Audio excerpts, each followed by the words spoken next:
Microsoft ওয়ার্ডটি install করার পর সেটির মধ্যে আমি প্রবেশ করছি। অ্যালো করতে বলছে, অ্যালাউ করে দিচ্ছি। এখন দেখেন আমাকে কিন্তু সাইন ইন এবং সাইন আপ করতে বলছে।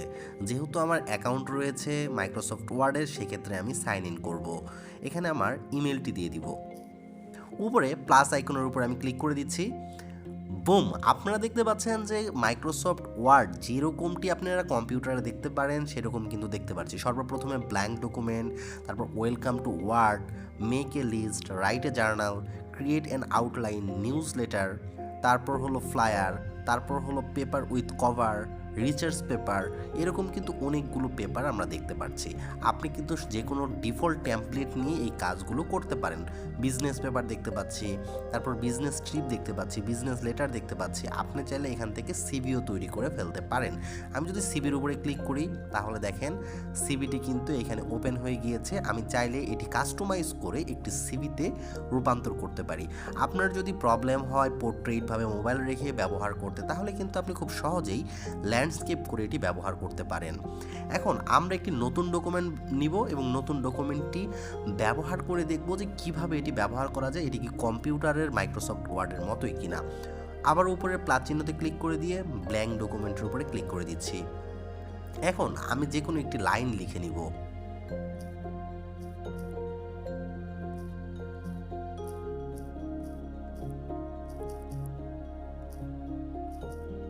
আমি এখানে একটি লাইন লিখে নিয়েছি, আমি তো আমার দেশকে ভালোবাসি। এখন আপনারা এখানে বি চিহ্ন দেখতে পাচ্ছেন, বিতে নিশ্চয়ই বুঝতে পারছেন বোল্ড। সর্বপ্রথমে আমি আমার লেখাটিকে সিলেক্ট করে নিব। দেখেন এখানে চাপ দেওয়ার সাথে সাথে সিলেক্ট অল কিন্তু লেখাটি চলে এসেছে। যদি বিতে ক্লিক করি তাহলে আমার লেখাটি কিন্তু বোল্ড হয়ে গেল। পাশে থাকা আয়ে যদি আমি ক্লিক করি তাহলে আমার লেখাটি কিন্তু ইতালিক হয়ে গেল। পাশে থাকা ইউতে যদি ক্লিক করি তাহলে আমার লেখার নিচে আন্ডারলাইন চলে আসলো। বুম, একদম কম্পিউটারে থাকা এমএস ওয়ার্ডই ব্যবহার করছি, রাইট? অবশ্যই এমএস ওয়ার্ড ব্যবহার করছি, কিন্তু সেটি মোবাইল ফোনে। পরবর্তীতে আপনারা দেখতে পাচ্ছেন এইখানে রয়েছে হাইলাইটার। আমি যদি হলুদ চিহ্ন সিলেক্ট করি তাহলে নিচে কিন্তু হাইলাইটার চলে গেল আমার লেখার নিচে। এভাবে কিন্তু আমি হাইলাইটার ব্যবহার করতে পারছি। পরবর্তীতে এতে কিন্তু ফন্ট কালার, আমি যদি ফন্ট কালার চেঞ্জ করতে চাই তাহলে কিন্তু ফন্ট কালার সিলেক্ট করার মাধ্যমে ফন্ট কালারটিও চেঞ্জ করতে পারবো। এ পাশে কিন্তু আপনারা বুলেটস দেখতে পাচ্ছেন, বুলেটস রয়েছে, হাইলাইটার রয়েছে, ফন্ট কালার রয়েছে, ক্লিয়ার ফরম্যাটিং রয়েছে, মোর ফরম্যাটিং রয়েছে এবং জাস্টিফাই, তারপর হলো আপনার কোথায় আপনি মিডিলে রাখবেন না রাইট অ্যালাইন করবেন, অ্যালাইনগুলো আমরা দেখতে পাচ্ছি। স্টাইল এবং ফাইন টুলও কিন্তু আমরা দেখতে পাচ্ছি। এখন এই পাশে দেখেন হোম লেখা রয়েছে, হোমের পাশে অ্যারো চিহ্ন রয়েছে। এই অ্যারো চিহ্নতে ক্লিক করলে আমরা ইনসার্ট ট্যাবের মধ্যে যেতে পারবো। এখানে সবগুলো ট্যাব রয়েছে। দেখেন ইনসার্ট ট্যাবে কিন্তু ব্ল্যাঙ্ক পেজ আছে, স্ক্যান ডকুমেন্ট আছে, টেবিল আছে। আমরা যদি চাই এখন কিন্তু নতুন একটি টেবিলও নিতে পারবো এই ইনসার্ট ট্যাব থেকে।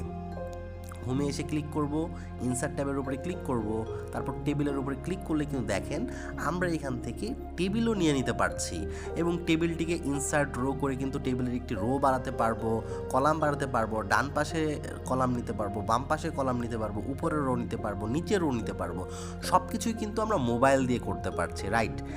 তারপর আমরা টেবিল থেকে যদি ইনসার্টে আবার আসি, তারপরে দেখতে পাচ্ছেন পিকচার এখানে অ্যাড করা যাবে, শেপ অ্যাড করতে পারবো, টেক্সট বক্স অ্যাড করতে পারবো, আমি লেখাকে লিঙ্ক করতে পারবো, কমেন্ট করতে পারবো, হেডার ফোল্ডার ব্যবহার করতে পারবো, ইকুয়েশন ব্যবহার করতে পারবো, ফুটনোট ব্যবহার করতে পারবো, ইন্ট নোট ব্যবহার করতে পারবো।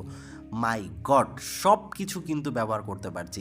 এমএস ওয়ার্ডের যতগুলি ফিচার রয়েছে সব ফিচার্স কিন্তু আমি মোবাইলেই ব্যবহার করতে পারছি। পরবর্তীতে যদি আমরা ড্রর উপরে চলে আসি, এখান থেকে অনেক কিছু রয়েছে, আমরা ড্র করতে পারবো। লেআউটে এসে আমি মার্জিন সিলেক্ট করতে পারছি, ওরিয়েন্টেশন করতে পারছি, অর্থাৎ লেআউটের পেজ সেটআপের যে কাজগুলো সবগুলো কিন্তু আমরা মোবাইল দিয়ে করতে পারছি।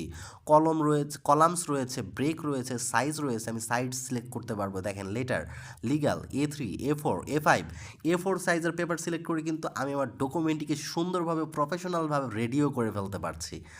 পরবর্তীতে আমরা লেআউটের পর দেখতে পাচ্ছি রিভিউ থাকে, তারপর ভিউ রয়েছে। আবার আমরা টেবিল দেখতে পাচ্ছি, টেবিলের মধ্যে এসে টেবিলকে কিন্তু কাস্টমাইজ করতে পারবো, শেডিং দিতে পারবো, অ্যালাইন দিতে পারবো, টেক্সট রোটেশন করতে পারবো, অটোফিট করতে পারবো, সেল সাইজ ঠিক করতে পারবো, ডিস্ট্রিবিউট করতে পারবো এবং অল্টারেট টেক্সটও কিন্তু ব্যবহার করতে পারছি। আপনারাই বলেন এমএস ওয়ার্ড আপনারা যারা কম্পিউটারে ব্যবহার করেছেন সব কিছুই কিন্তু মোবাইলের এই এমএস ওয়ার্ডে রয়েছে। এই জন্য আপনারা পরবর্তী ধাপে কীভাবে এমএস ওয়ার্ড ডাউনলোড করবেন সেটি দেখে নিন। এমএস ওয়ার্ড মোবাইলে ব্যবহার করার জন্য আমাদের সেটি মোবাইলে কিন্তু ইনস্টল করতে হবে প্রথমে।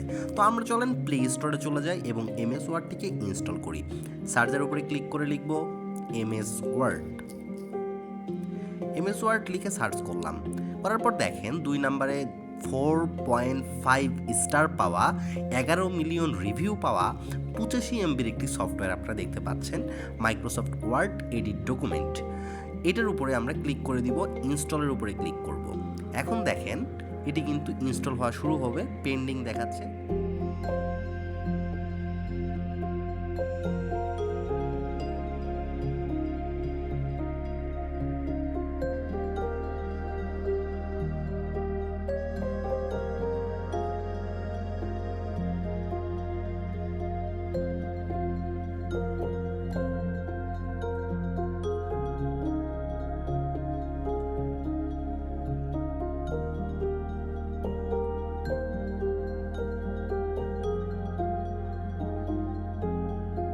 মাইক্রোসফট ওয়ার্ড সফটওয়্যারটি কিন্তু এখন ইনস্টল হয়ে গিয়েছে।